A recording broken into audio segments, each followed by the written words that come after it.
3 ingredients for awesome pasta. Let's go.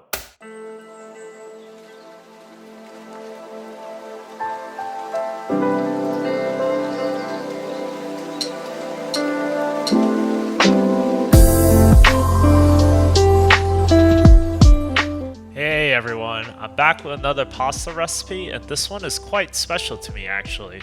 This is actually one of the first dishes I made when I decided to improve as a home cook and realized, hey, you don't need too many ingredients and you can make a quick lunch or dinner with minimal effort as well. What that means is that I can be lazy and still make a pretty bomb meal. Let's get started by chopping up some garlic. So, Aglio E Olio pasta means garlic and oil pasta, and that's literally what it is, olive oil and garlic. You might be thinking, how can pasta with these two ingredients taste as good as you say? You'd be surprised. Try making this, it might just blow your mind, I'm not even gonna lie, when you realize it's cheap and doesn't require much ingredients at all. Whoops, forgot to mention, you do actually need one more ingredient, and that's parsley, and we're gonna be mincing this. This is how I like to mince my parsley. I bunch them up, cut them a bit before starting my rocking motion. For the rocking motion, I use my left hand on the top of the knife near the end as a lever, and then I go up and down with my right hand until it's minced. I like to mince it around this level, but you can do whatever you want. Get a pot of water boiling and make sure to salt it heavily.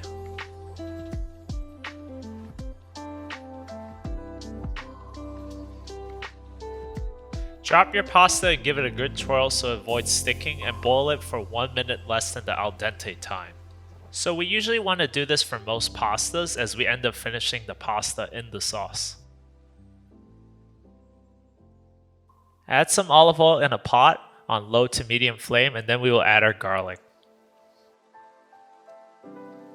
We want to slowly cook this garlic to infuse the flavor into the olive oil. Don't cook it on too high of a flame though, as the garlic will brown too quickly and we don't want that now, do we?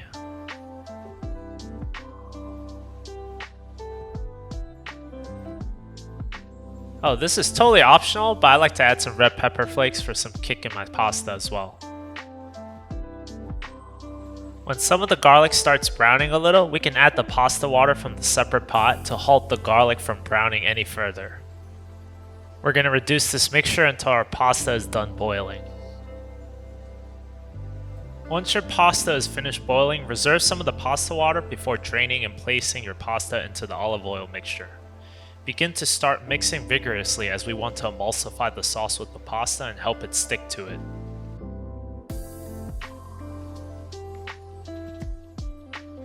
If your pasta is starting to look a little bit dry, add some of the reserved pasta water and keep on stirring.